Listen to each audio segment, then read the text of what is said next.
Boa noite a todos. É um prazer estar de volta, né? Depois de mais de um mês, com alguns rostos diferentes aqui na nossa doutrinária, nós voltamos. E rogamos ao alto que nos conceda a permissão para que nós possamos juntos aprender um pouco mais sobre o Evangelho do Mestre Jesus e quem sabe assim enriquecer o nosso dia a dia. Recebi hoje a missão de explanar o Evangelho acerca do capítulo 6 do Evangelho segundo o Espiritismo, que é o Cristo Consolador, e nós vamos explorar o item também número 6, que vai tratar sobre o subtema a respeito do divino jardineiro. Vamos compreender quem que é esse divino jardineiro que tanto alegra os nossos jardins pelo mundo afora. E esse assunto divino jardineiro, ele começa em uma passagem em que eu considero ser uma das passagens mais lindas que tem no Evangelho, que consta na Bíblia, né? Porque ele acaba trazendo à tona aquilo que a doutrina espírita vem nos ensinando ao longo desses séculos e que muitos ainda estão tendo contato agora, que é a questão da vida após a morte, né? Da continuidade da vida, ou da inexistência da morte, né? Então o texto que nos leva a esse divino jardineiro, ele começa dizendo o seguinte: no primeiro dia da semana, Maria Madalena foi ao túmulo logo de manhã. Aqui nós podemos compreender que provavelmente era um domingo, bem cedinho, né? Primeiro dia da semana. Então Jesus tinha sido assassinado, posto à cruz na sexta, foi sepultado, e no terceiro dia, logo pela manhã, Maria Madalena vai visitar o seu túmulo. Ainda escuro, viu retirada a pedra que o tapava. Então, conta-nos São João, o discípulo tão amado do Senhor: Maria estava junto ao túmulo na parte de fora, a chorar. Sem parar de chorar, debruçou-se para dentro do túmulo e contemplou 2 anjos vestidos de branco, sentados onde ainda estava, onde tinha estado o corpo de Jesus. Um anjo estava aos seus pés, outro à sua cabeceira. Então perguntaram-lhe: mulher, por que choras? E ela respondeu: porque levaram meu Senhor, e não sei onde o puseram. Dito isto, voltou-se para trás e viu Jesus. Então Jesus lhe disse: mulher, por que choras? Quem procuras?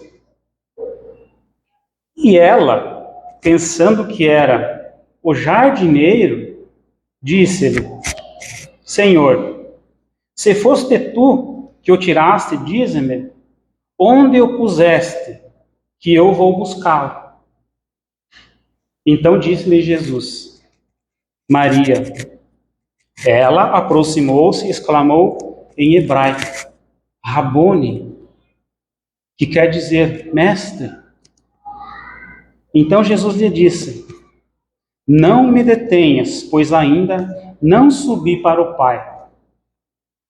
Mas vai ter com os meus irmãos e diz-lhe: subo para o meu Pai, que é vosso Pai, e para o meu Deus, que é o vosso Deus. Maria Madalena foi, anunciou aos discípulos: vi o Senhor.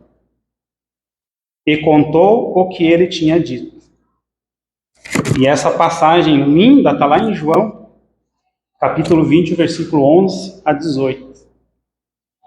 e vem esboçar, né, aquilo que eu disse ali atrás antes, né, que a morte não existe. E Jesus veio dar a prova disso, né, numa passagem linda, em que ele aparece para Maria Madalena. E ela, por ter o confundido como sendo o jardineiro, nos concede agora esse tema maravilhoso para nós estudar. E aqui nos cabe uma reflexão.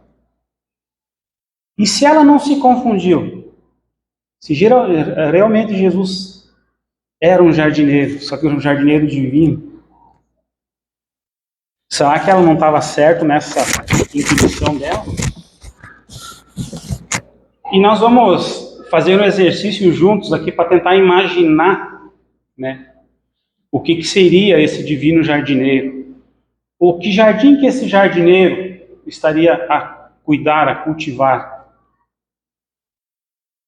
Então, se nós imaginar assim que Jesus diz que há muitas moradas na casa do meu Pai,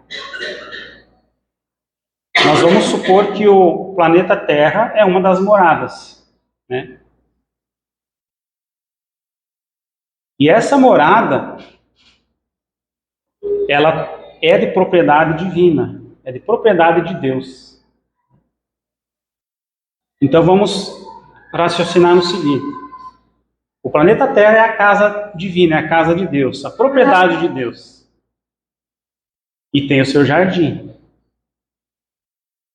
O responsável por cuidar desse jardim, agora nós sabemos que é o Mestre Jesus, o jardineiro divino. Sabendo que Jesus foi o jardineiro trazido para cuidar dos jardins e dar as condições necessárias para que as sementes desabrochem, as plantas floresçam, cresçam e dê bons frutos, nós temos que descobrir onde nós nos colocamos nesse jardim. Então sabemos que a propriedade de Deus é o planeta Terra e que o jardineiro é o Mestre Jesus. O que seria o jardim? O que seria o jardim? Quando nós falamos em alma, nós sabemos que a alma, ela é o espírito ainda encarnado. Quando o espírito desencarna, ou seja, quando morre o corpo físico, a alma se torna espírito. Só que o momento dessa alma aprender, ser direcionada, ser lapidada, ou aqui comparada a um jardim, ser bem cultivada, é enquanto ela está encarnada, enquanto ainda está o espírito encarnado no corpo físico. Então aqui nós vamos compreender esse jardim, onde esse jardineiro está dando as condições como sendo a alma de cada um de nós. O jardim divino. Então nesse jardim, onde deve ser cultivada a boa semente, o que seriam essas boas sementes? O amor, a caridade, a indulgência, a gratidão. Tudo isso para fazer com que a planta se desenvolva, tenha vigor. E nesse meio termo, essa planta vai esboçar que ela está cheia de vida, ela conseguiu germinar, florescer e dar bons frutos. Quando? Quando essa alma estiver livre do corpo físico. Essa é a nossa missão enquanto estamos sendo jardins. Dar bons frutos. Para quê? Para sermos colhidos e sermos colocados no vaso divino para adornar a casa do proprietário, né, que é Deus. E é o que todos nós queremos, né? Nós queremos progredir enquanto espíritos para conseguir subir ao reino dos céus, ter a felicidade eterna. Aqui no nosso exemplo, nós queremos produzir bons frutos, dar boas flores para enfeitar esse vaso divino, como um jardim belo e florido. Mas quando nós pensamos no jardim, não tem como nós não imaginarmos que nesse jardim vai ter os desprazeres.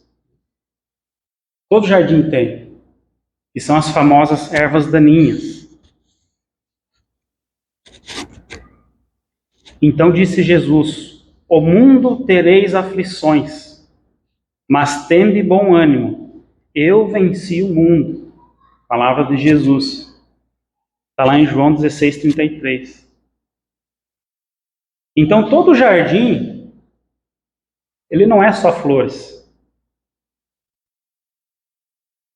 Ele não é só alegrias. Ele tem os seus percalços, né? Ele tem as suas aflições. E no jardim da nossa alma não é diferente. Nós vamos enfrentar algumas ervas daninhas de qualquer forma. Nós não temos como escapar disso. Nós temos presente no Evangelho o joio e o trigo. É um exemplo muito vivo disso. Se nós colocarmos, eu não sei se todo mundo conhece aqui o joio e o trigo, mas se nós colocarmos o joio e o trigo lado a lado, tem que ser muito expert em agricultura aí ou em planta, né, em botânica, para conseguir saber qual que é um e qual que é o outro. Sabemos que se nós esmagarmos o joio, ele vai virar palha seca. Ele não tem fruto, ele não produz nada. Mas se nós esmagarmos o trigo, vai sair a palha seca e vai ficar a semente, o fruto, né? Aquele grão ao qual se extrai a farinha, né? E outros derivados. Então esse exemplo do joio e do trigo nos coloca que qualquer jardim vai ter a sua erva daninha. E na nossa alma, que é o jardim divino, né, onde nós temos as condições necessárias para produzir bons frutos, nós nos deixamos produzir ervas daninhas. Mas que tipo de ervas seriam essas? O orgulho, o egoísmo, a cólera, o ciúme. Agora eu escutei ali na prece da Viviane, a má vontade, né? Que é uma erva daninha também, que faz com que as coisas não aconteçam no jardim. Se eu não tenho má vontade, se eu tenho má vontade, eu não tenho boa vontade de cuidar desse jardim, né? Os queixumes, assisti ali também, né? Queixume. Ah, mas de novo tem que carpinar esse jardim? E eu me queixo. E a erva daninha crescendo enquanto eu estou me queixando. Então são várias ervas daninhas que nós cultivamos junto com a boa semente. E muitas vezes não nos damos conta, porque é joio e trigo. Nós não estamos diferenciando. Para nós é tudo igual. Mas quando vem a colheita, será que vamos estar enfeitando o vaso divino? Ou será que vamos deixar as ervas daninhas tomarem conta e não vai ter o que colher para colocar nesse vaso? É de se pensar, né? Nesse meio tempo, eu coloquei aqui também o milindre. E até separei aqui porque o milindre é complicado. É uma erva daninha que muitas vezes nós não damos conta de que ela está aqui do lado nosso. E ela está. Mas o que é o melindre? O melindre, ele é o filho do orgulho. E esse é complicado. Ele propele, ou seja, ele impulsiona a criatura a situar-se acima do bem e de todos. Olha só o que é o melindre. Filho do orgulho, ele impulsiona a criatura a situar-se acima do bem e de todos. É a vaidade que se contrapõe ao interesse geral. Sabe aquela pessoa que, como diz aquele velho jargão, né, se acha o gás da coca, a última bolacha do pacote, né?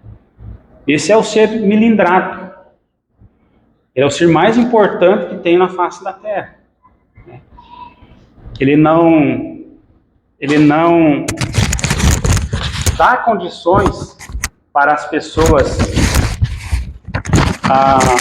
fazerem algo para sugestionar alguma coisa a ele. Ele sabe de tudo. Assim, quando o espírita se melindra, estou dando exemplo aqui de nós espíritas, né? Ele se julga acima e mais importante que o espiritismo, por exemplo. Né? Dentro da doutrina espírita, o espírita se julga mais importante que a própria doutrina espírita. E tem muito disso. Então ele pretende ser melhor que a própria tarefa libertadora em que consola e esclarece. Sabe aquele espírita que diz assim, ó, eu sou médium. Eu estou pronto para trabalhar já. Mas ele não quer estudar. Ele não quer ler as obras básicas, pelo menos ler, né? Estudar, olha lá. Mas ele é médium. Então ele acha que ele é acima de todos. Esse é o espírita melindrado. Ou aquela pessoa que ela acha que ela vai entrar dentro da doutrina espírita e vai mudar a doutrina espírita. Não, eu quero que seja do meu jeito, senão não funciona. Essa mesma pessoa entra lá na empresa onde é que ela trabalha e ela quer fazer com que a empresa funcione do jeito dela. Não, o intervalo para o café é às 9h30. Não, eu acho melhor às 9. E assim ela faz. E ela arruma uma intriga com o seu chefe, porque ela acha melhor às 9, e o chefe não diz que é às 9h30. É o ser melindrado. E eu falo do melindre porque o melindre, como ele é filho do orgulho, o que se sobressai aí é o orgulho. E o melindre muitas vezes se esconde e a pessoa acha que ela não tem problema, né? Mas está melindrado. E é uma erva daninha muito perigosa para aquele jardim que está querendo dar bons frutos. Ou boas plantas, boas flores. E todo o jardim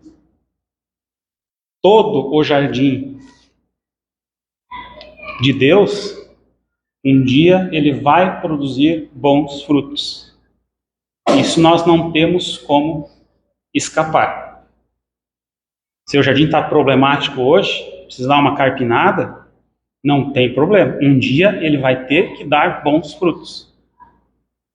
Para isso, nós vamos ter que ir nos livrando das nossas ervas daninhas durante a nossa germinação, processo de crescimento, fortificação da planta, né? E surgimento das flores e frutos. Olha como é importante esse processo que o divino jardineiro nos deu as condições.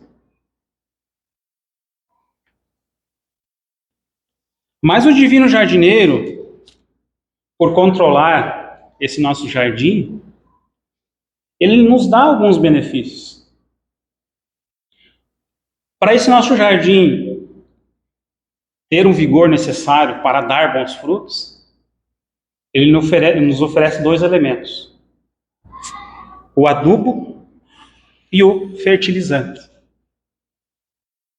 Mas que jardineiro mais bondoso, né? Olha só, além de nos dar o bom solo, né? E a Heide, na explanação passada, nos colocou que o jardineiro que conhece o bom solo, ele não vai jogar semente em outro solo, né, Heide? Ele vai jogar a semente num solo que vai dar frutos, com certeza. Desde que se elimine as ervas daninhas. E para que essa semente germine e dê bons frutos, então esse jardineiro divino nos concede o adubo e o fertilizante. Olha só, o adubo, uma forma natural, orgânica, né? Nós sabemos que adubo e fertilizante tem diferença. O adubo, ele vem de uma forma natural e orgânica. Por exemplo, um monte de folha começa a se decompor, né? E vira um adubo, um substrato que é rico em vitaminas, sais minerais ali para a planta, né? E quando se quer turbinar esse adubo, então vem o fertilizante. O fertilizante é uma coisa sintética, né? Ele é criado para dar uma energia a mais nesse adubo, um vigor a mais nesse adubo, né? Então, se o adubo tem uma potência de 50, o fertilizante faz ele chegar a 100, por exemplo, né? E nós temos um adubo para nos dar esse vigor no nosso jardim, na nossa alma. Que a doutrina espírita insiste muito que nós colocamos, e muitas vezes nós não damos muita trela, né? Ao solo serve, não. E esse adubo, que eu me refiro aqui, é a prece, a oração, o bom pensamento, os bons sentimentos, as boas vibrações, né? A gratidão. Tudo isso faz com que nós coloquemos no nosso jardim um fertilizante, um adubo que vai fazer com que a planta se desenvolva melhor. Ela vem mais saudável, mais bonita. Mas nós temos também o fertilizante. O jardineiro não esqueceu. E ele diz, né?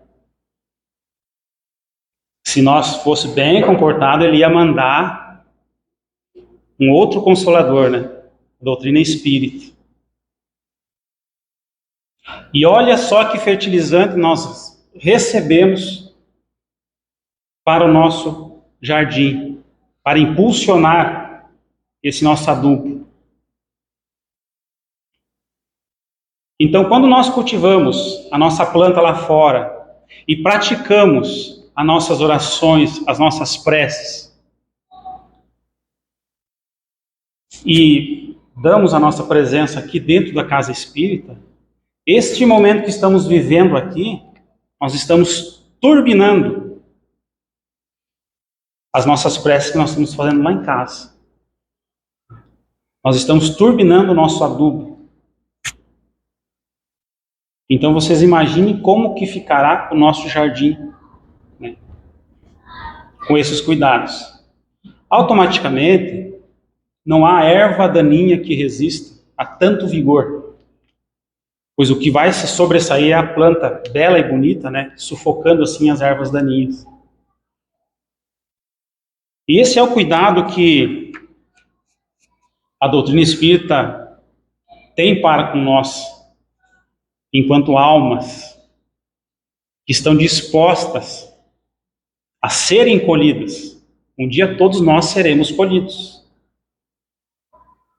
Deixaremos esse corpo físico, alguém vem e vai arrancar essa flor, ou vai pegar esse fruto, para colocar lá no vaso ou lá na mesa do Senhor. Assim esperamos, né? Então, quando nós temos momentos de sofrimentos, momentos que nos magoam, momentos que nos deixam cabisbaixos, a doutrina nos diz que são provações e que essas provações também podem se tornar um adubo espiritual. Porque o momento dessas provações é difícil, é complicado. Mas que maravilhoso é quando nós superamos um momento difícil.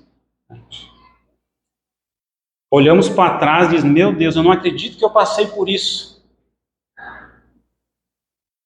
E muitas vezes nós não admitimos mais. O alto nos auxiliou e muito. As nossas orações nos auxiliaram e muito.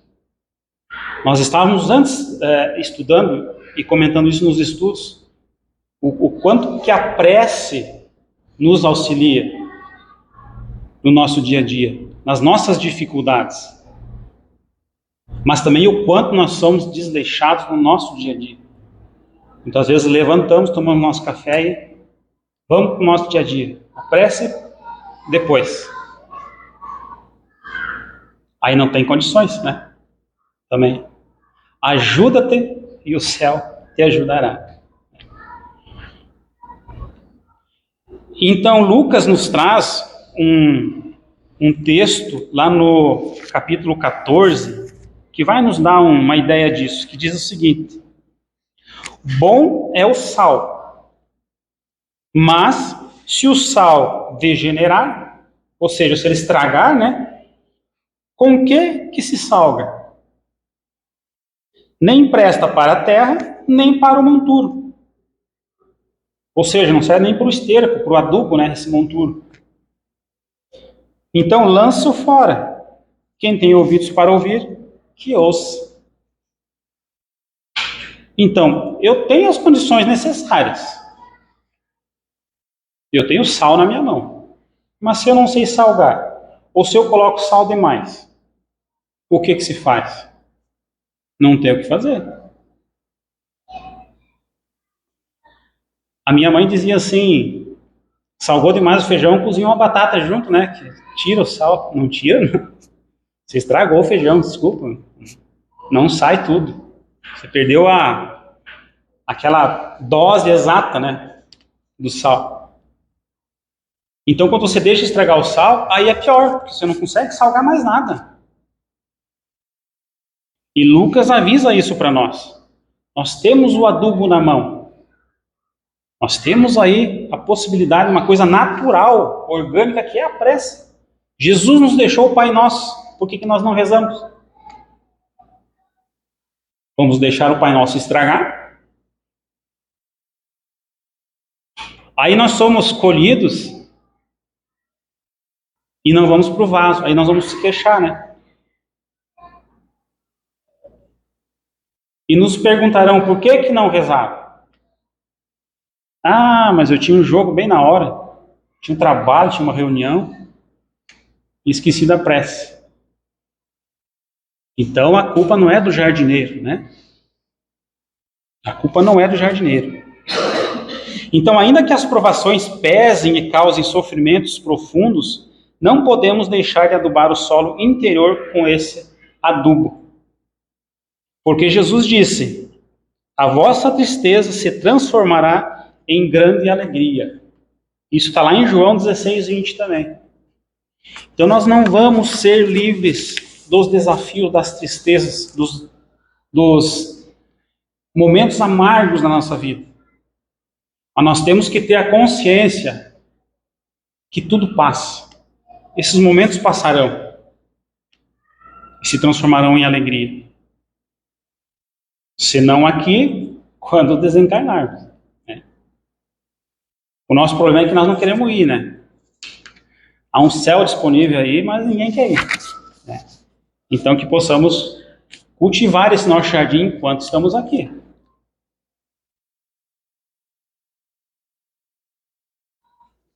Então lá no livro Seara do Bem, psicografado pelo Divaldo Franco, médium Divaldo Franco, nós vamos encontrar uma mensagem titulada assim, ó, O Amor e a Alma.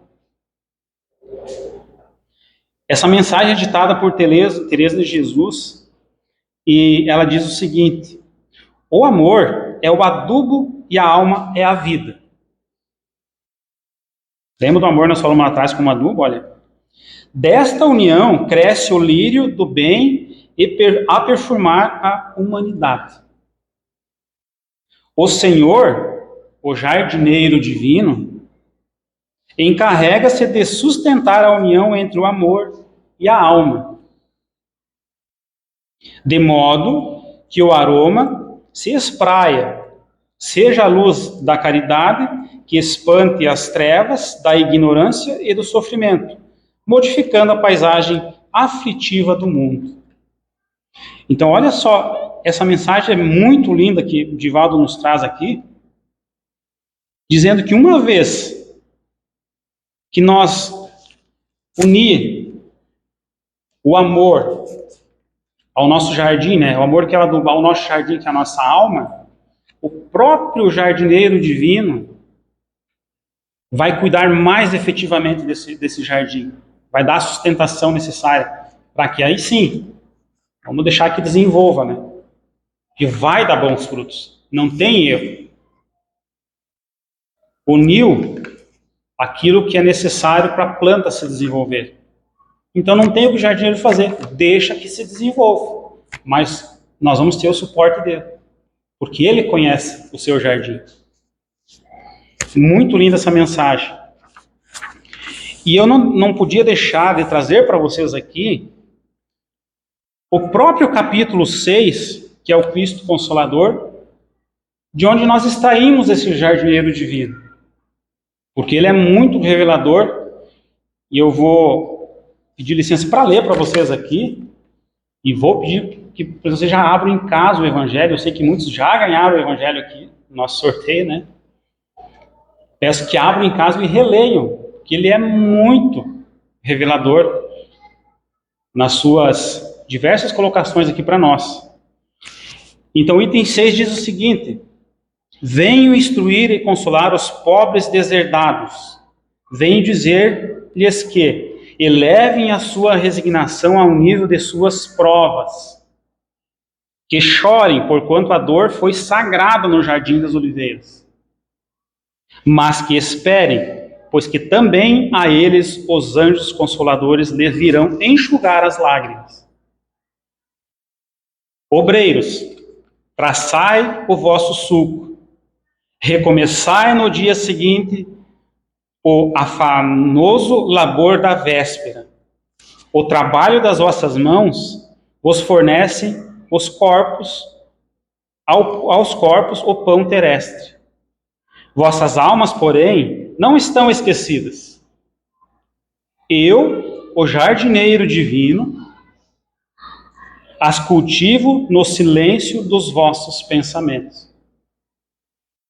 Quando soar a hora do repouso e a trama da vida se vos escapar nas mãos, e vossos olhos se fecharem para a luz, sentireis que surge em vós e germina a minha preciosa semente. Nada fica perdido no reino do vosso Pai.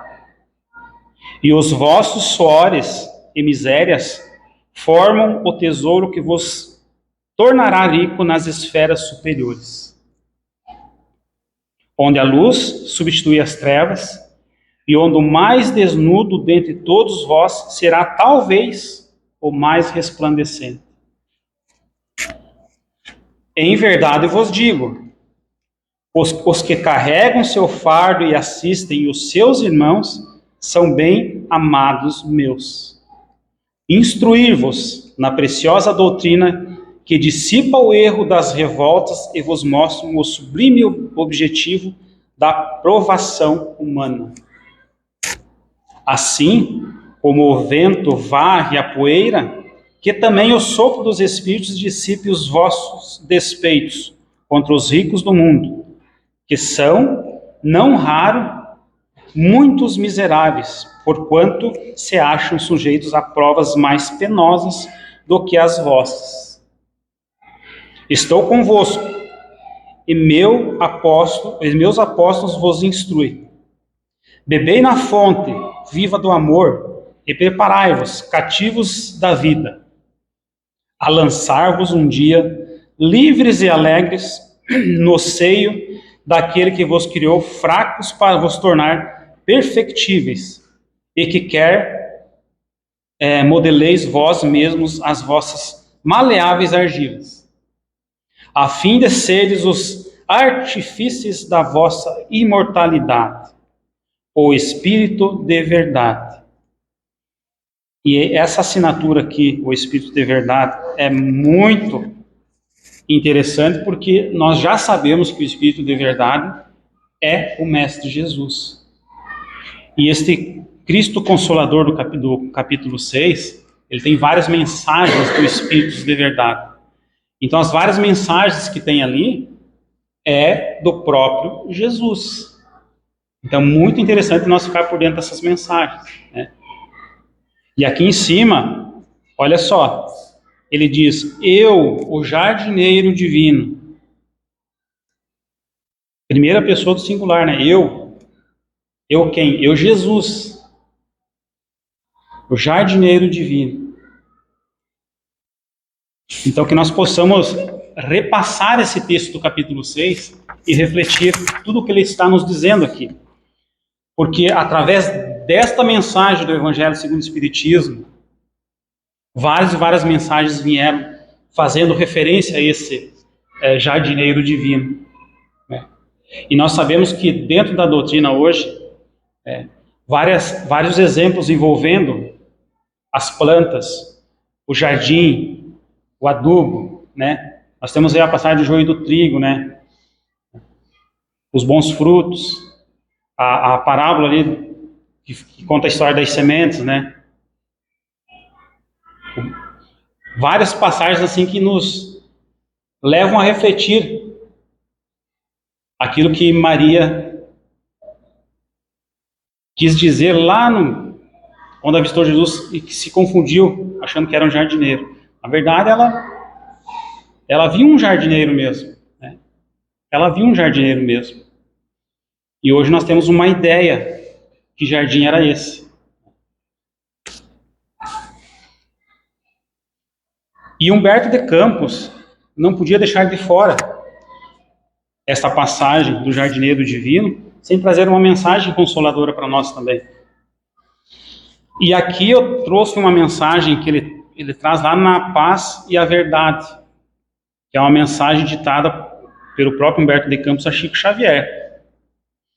E ela diz o seguinte: numa continuação de uma assembleia de vários espíritos benfeitores, né, que diz o seguinte: a essa altura, quando a confusão de vozes se estabelecia no recinto iluminado, onde se reuniram as falanges espirituais do infinito, então tinha vários espíritos ali, né, reunidos numa falange,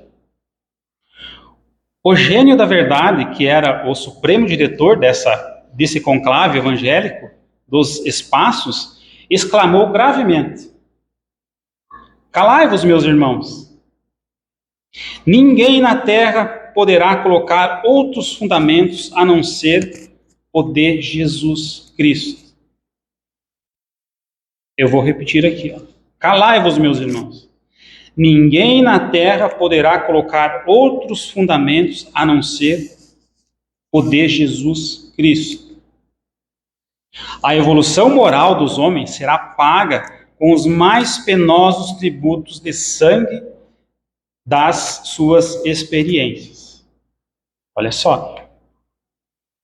As criaturas humanas conhecerão a fome, a miséria, a nudez, a carnificina e o cansaço, para aprenderem o amor daquele que é o jardineiro divino dos seus corações. Transformarão as suas cidades em ossários apodrecidos, para saberem erguer os monumentos projetados no Evangelho do Divino Mestre. Chega de mensagens, de araustos mensageiros. No fumo negro da guerra, o homem terá a visão deslumbradora da luz maravilhosa dos planos divinos. E depois de uma pausa, cheia de comoções e de lágrimas, no espírito de todos os presentes, a lúcida entidade sintetizou: nunca haverá paz no mundo sem a verdade. E essa verdade, agora quem fala sou eu aqui, é Jesus, o Espírito de verdade. Nunca haverá paz no mundo sem a verdade. E olha, meus queridos irmãos, olha, esse texto foi escrito em 2 de janeiro de 1937. Tudo que ele diz aqui em cima, que nós iríamos viver, iríamos passar fome, miséria, nudez, carnificina, cidade cheia de ossos apodrecidos. Será que não estamos vivendo?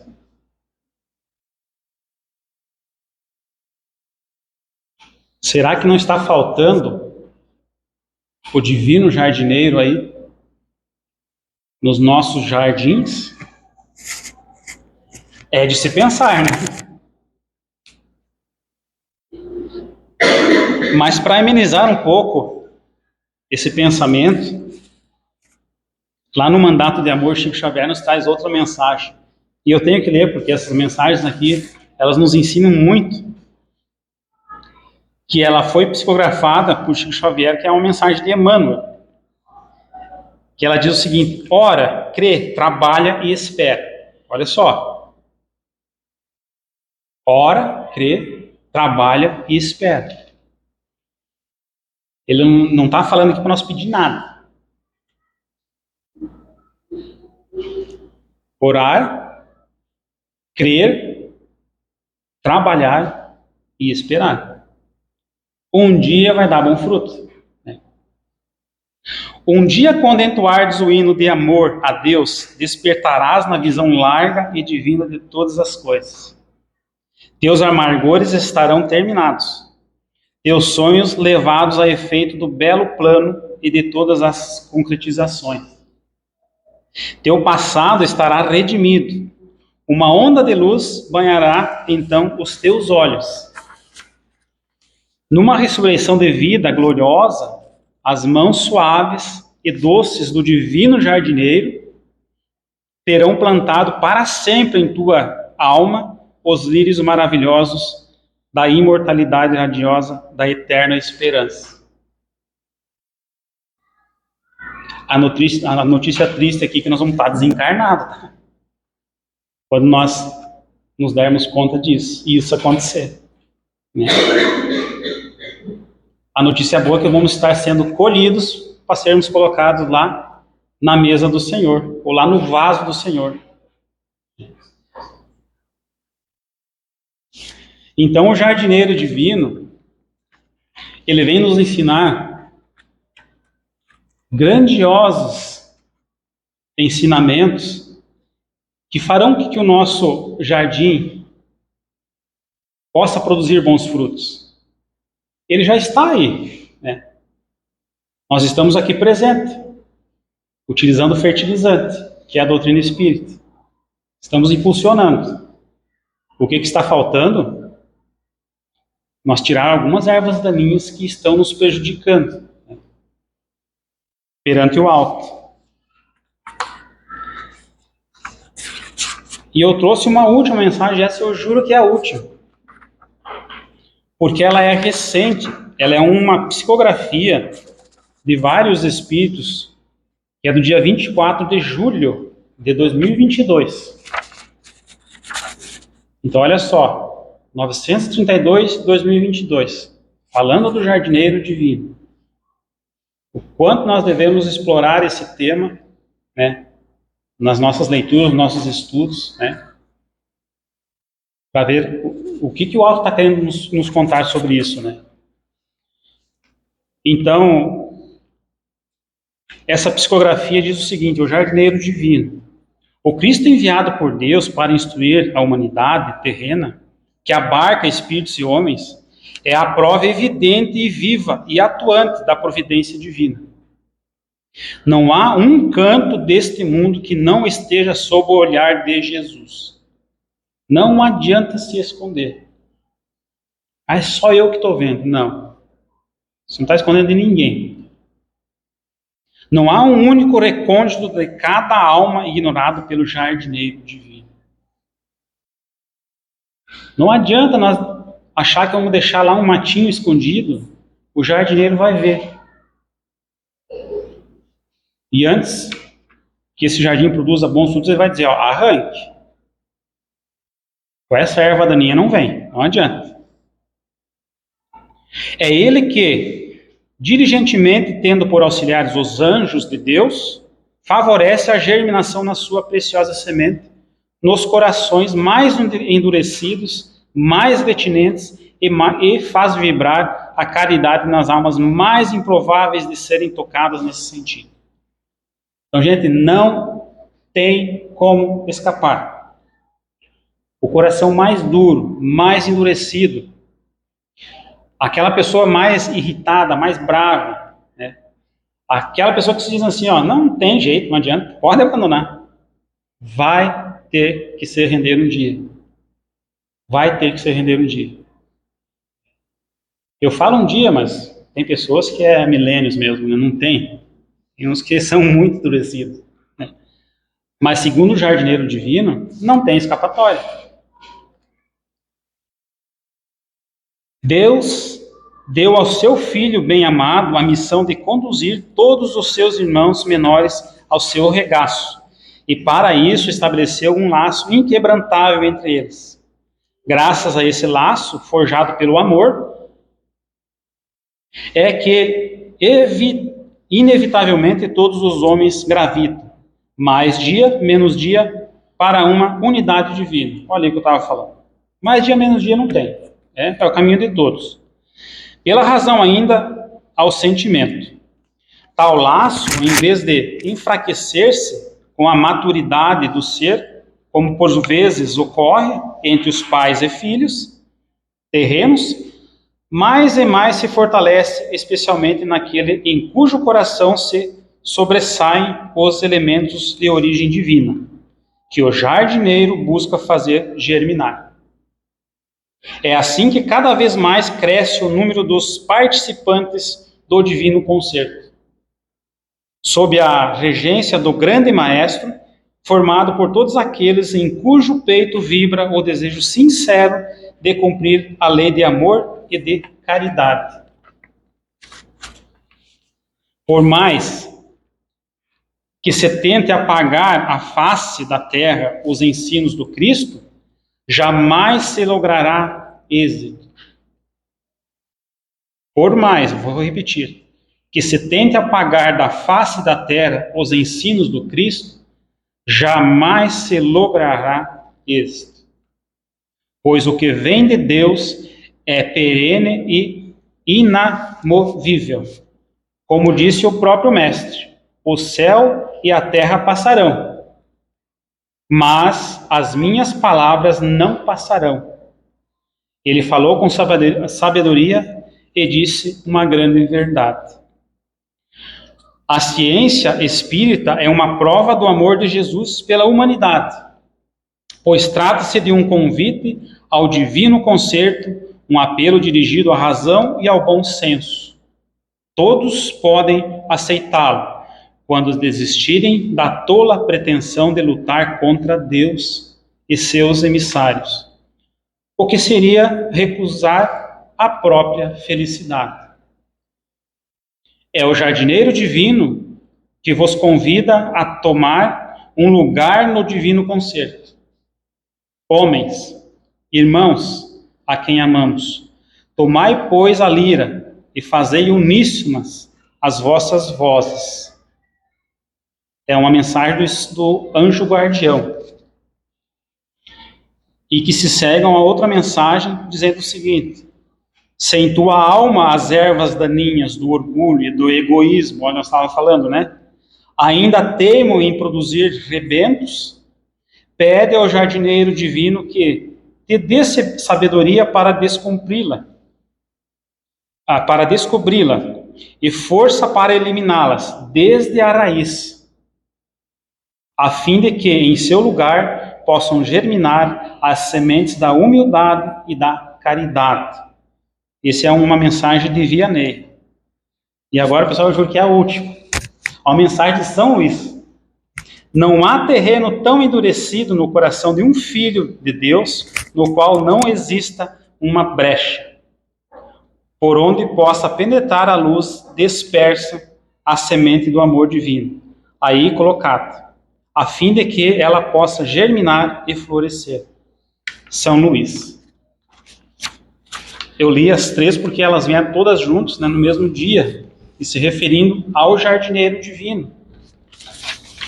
Então, eu sei que foi um pouquinho extenso a nossa explanação de hoje, mas o que eu queria levar para vocês é uma reflexão no sentido de trazer para a nossa vida esse exemplo que eu trouxe do jardineiro divino e o quanto nós estamos trabalhando para cultivar a nossa alma. Será que se a nossa colheita fosse hoje, nós iríamos para a mesa do Senhor, ou para o vaso do Senhor? Ou será que nós ainda não estaríamos prontos com o nosso jardim? Eu sei que às vezes pode parecer assim que as pessoas estão meio despreocupadas com essa situação, né? Mas ninguém sabe a sua hora. Ninguém sabe se vai acordar amanhã. Mas sabemos que o dia de cuidar do jardim é hoje. E o que o alto espera é que quando chegar o momento de cada um, nós estejamos prontos. E que as ervas daninhas não nos acompanhem. Então a reflexão sobre o jardineiro divino é somente isso. Que nós possamos reler o capítulo 6, refletir o que ali diz, porque ainda tem muita reflexão para nós fazer em cima desse capítulo. Ele é extenso, mas muito intuitivo naquilo que Jesus vem trazer para nós. E sendo de Jesus, a gente sabe que tem muita coisa para nós aprender. Então que possamos refletir nas nossas casas, que esse jardineiro divino possa nos dar as condições desse bom cultivo, né? Que nós não joguemos essa oportunidade fora e que nós possamos seguir aquilo que a doutrina sempre nos ensina. Adubar o nosso jardim com as nossas preces, né? E não deixar de usar o fertilizante, que é a doutrina espírita, que é estar aqui presente, né? Para ganhar força, resistência, né? Nessa luta, que é fazer germinar uma boa semente dentro de nós. E que Jesus possa nos amparar, hoje e sempre. Que assim seja.